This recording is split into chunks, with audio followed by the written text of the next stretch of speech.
Perang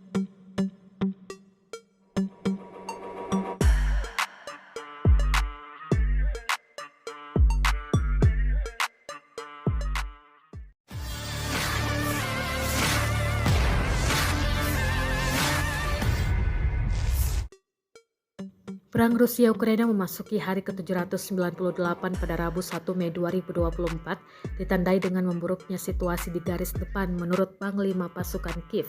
Sementara itu, Rusia juga terus mengirim drone peledak ke parit dan posisi tentara Ukraina. Serangan ini pun sukses membuat tentara Ukraina ketar-ketir, seperti rekaman yang ramai beredar di Telegram pada Rabu 1 Mei 2024. Tampak drone peledak Rusia menyambangi posisi tentara Ukraina. Ledakan terjadi usai drone menghantam target tepat sasaran. Terlihat pula pasukan Ukraina yang ketar-ketir menyaksikan ledakan drone.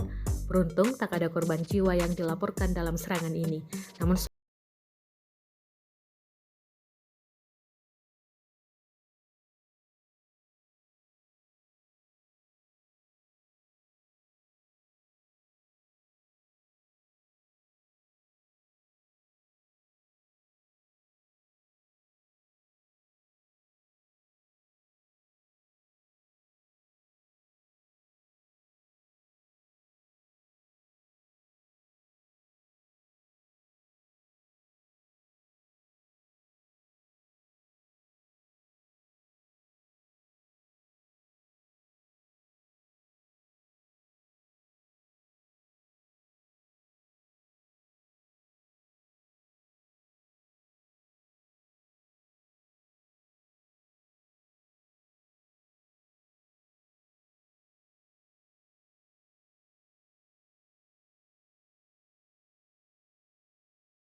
Download Tribun X sekarang, menghadirkan lokal menjadi Indonesia.